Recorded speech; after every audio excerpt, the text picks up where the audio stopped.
नमस्कार, मैं मनीष स्वागत करता हूं आपको अपने इस यूट्यूब चैनल पे।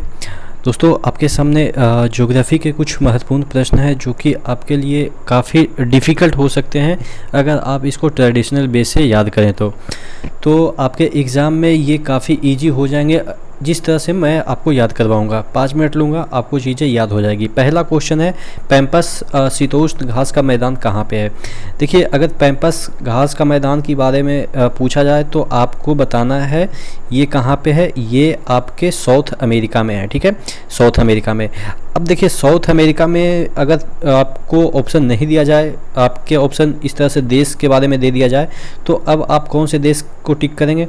तो देखिए, यहाँ पे अर्जेंटीना है, यहाँ पे अर्जेंटीना है और यहाँ पे ब्राज़ील है और ये यहाँ पे आपका ये पैम्पस घास का मैदान है, ठीक है। पैम्पस घास का मैदान जो है वो आपके ये वाला एरिया में है, ठीक है। तो यानी कि ज़्यादातर आपके अर्जेंटीना में है और थोड़ा सा पार्ट आपके ब्राज़ील में है।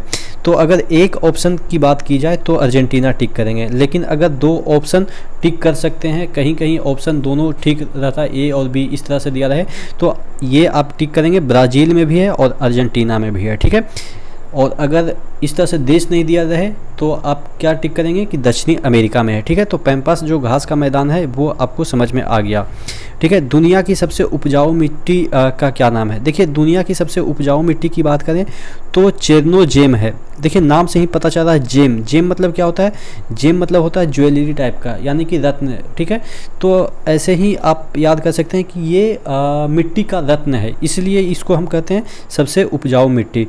अब देखिए, अगर सबसे उपजाऊ मिट्टी है तो इसमें ह्यूमस भी पाया जाएगा, फास्फोरस भी पाया जाएगा, अमोनिया भी पाया जाएगा, ठीक है। और ये एक प्रकार का ब्लैक कलर्ड सॉइल है, ठीक है। तो याद रखिएगा, दुनिया की सबसे उपजाऊ मिट्टी कौन सी है, चेरनोजेम है। ऑब्वियस है क्योंकि इसमें ह्यूमरस है, उसके बाद यहाँ पे फास्फोरस है, उसके बाद अमोनिया है, अमोनिया मतलब नाइट्रोजन है। तो यानी कि आप देख सकते हैं कि लगभग सभी चीज़ें मिल जाती है चेरनोजेम में, और नाम से ही पता चल रहा है कि ये एक प्रकार का जेम है, जेम रत्न है, ठीक है।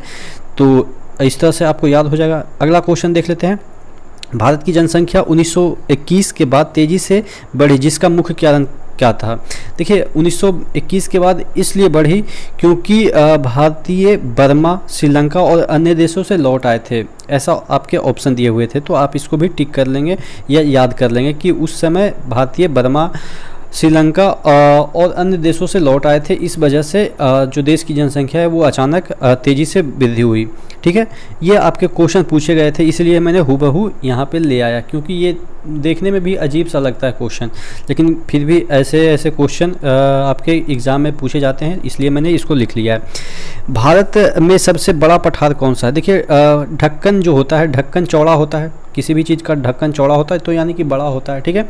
अगर ये आपका सुराही है तो ढक्कन इस तरह से होता है, ठीक है। तो ढक्कन चौड़ा होता है इसके मुंह से ही, तो यानी कि सबसे बड़ा हो जाएगा। तो ढक्कन यानी कि डेक्कन, इसको हम याद करने के लिए ढक्कन पढ़ रहे हैं, लेकिन एक्चुअल में डेक्कन, जो डेक्कन चार्जर एक आपके आईपीएल के टीम हुआ करते थे, जो कि बाद में हैदराबाद कहलाया, ठीक है।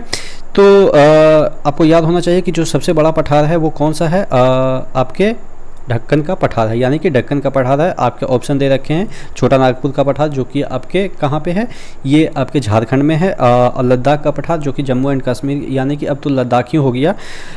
उसके बाद बघेलखंड का पठार, जो कि आपको नीचे कमेंट बॉक्स में कमेंट करके बताना है कि ये बघेलखंड का पठार कहाँ पे है। आप गूगल पे सर्च करेंगे, आपको इस तरह से अगर सर्च करने की आदत पड़ जाएगी तो आपको चीज़ें याद हो जाएगी ज़्यादातर, ठीक है। अगला देख लेते हैं। भारत के पूर्वी घाट की सबसे उच्च चोटी। देखिए, कई बार आपको महेंद्रगिरी पर्वत का जो चोटी है उसके बारे में दिया रहेगा ऑप्शन की, जो पूर्वी जो यहाँ पे देखिएगा पूर्वी घाट है, ये आपके पूर्वी घाट है और ये आपके पश्चिमी घाट है। तो यहाँ पे पूछा जा रहा है कि पूर्वी घाट के सर्वोच्च चोटी क्या है, तो कई बार ऑप्शन आपके रहेंगे महेंद्रगिरी, लेकिन महेंद्रगिरी नहीं है क्योंकि इसकी जो ऊंचाई है 1501 मीटर है। और जिंदगादा एक आपके चोटी है, उसकी ऊंचाई 1672 किलोमीटर है, तो मीटर है। तो आप समझ सकते हैं कि कितना ऊंचा है। तो इस वजह से ये सर्वोच्च चोटी हो जाएगा पूर्वी घाट की, ठीक है, और पश्चिमी घाट की अनाईमुड़ी, जो कि आपको पता है। और भारत की बात करें तो भारत की तो आपको पता है K2 है, और अगर हिमालय की बात करें तो कंचनजंगा है, ये भी पता है, ठीक है। और अगर विश्व की बात करें तो माउंट एवरेस्ट। तो यानी कि जितने भी चीज़ें हैं वो मैंने आपको बता दी हैं, ठीक है। एक बार रिवाइंड करके आप सुन लीजिएगा कि मैंने क्या क्या बताएं, ठीक है। इस तरह से क्वेश्चन पूछे जाते हैं, ठीक है। तो अगर बात कर लें ये लिखा कैसे जाएगा, अगर हिंदी आपको समझ में नहीं आ रही है तो इंग्लिश में इसको हम लिख के बता देते हैं, JINDHAGADA,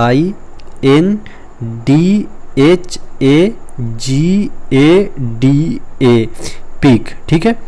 ये आपके कहाँ पे है, ये आपके आंध्र प्रदेश में है, जिंदगादा जो पीक है। अब याद कैसे करेंगे, जिंदा दिल ही, जो आदमी जिंदा दिली होगा वही इतना ऊंचा जो पीक है उस पर चढ़ सकता है। तो इस तरह से याद करेंगे कि जो जिंदा दिली इंसान होगा वही इतना ऊंचा पीक पे चढ़ सकता है, ठीक है।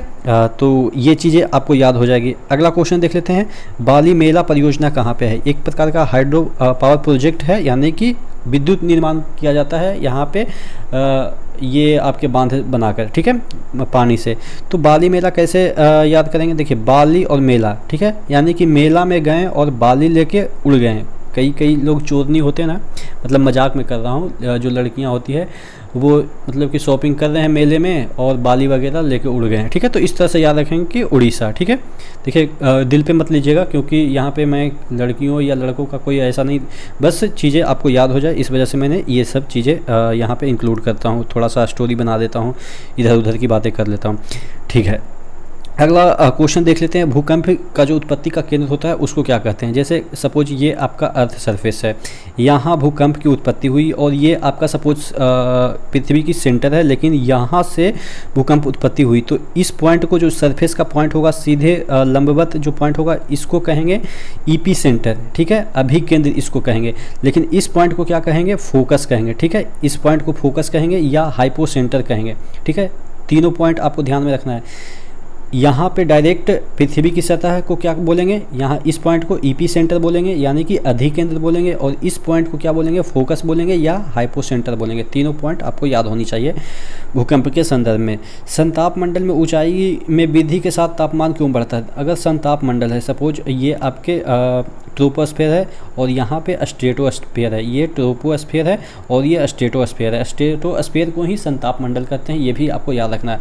तो समताप मंडल यानी कि समान ताप है, फिर भी हम ऊंचाई के साथ जाते हैं तो थोड़ा सा तापमान बढ़ती है। क्यों ऐसा इसलिए होता है क्योंकि यहाँ पे आपके ओजोन होते हैं, और ओजोन होते हैं तो यहाँ पे से अगर रोशनी आएगी तो ऑक्सीजन के जो मॉलिक्यूल होंगे वो O और O में टूट जाएंगे, यानी कि नेसेंट ऑक्सीजन बनाएंगे, और नेसेंट ऑक्सीजन से जो ऑक्सीजन मॉलिक्यूल है उससे प्रतिक्रिया करके O3 यानी कि ओजोन बनाएंगे। तो इन सभी प्रोसेस में काफ़ी हीट बाई प्रोडक्ट के रूप में उत्सर्जित होता है, ठीक है। तो इस वजह से यही रिएक्शन की वजह से संताप मंडल में भी थोड़ा सा हम ऊंचाई पे जाते हैं तो थोड़ा सा वेरिएशन देखने को मिलता है टेम्परेचर में। तो बेसिक रीजन, इसके पीछे साइंस का जो रीजन था वो मैंने आपको समझा दिए। तो आशा करते हैं जितने भी क्वेश्चन मैंने कराए आपको एकदम से फुल्ली आपके दिमाग पे इम्प्रिंट हो गया होगा। एक बार फिर से देखेंगे चीज़ें आपको क्लियर हो जाएगी, ठीक है। तो नेक्स्ट वीडियो में नेक्स्ट अपडेट के साथ मिलते हैं, तब तक के लिए धन्यवाद।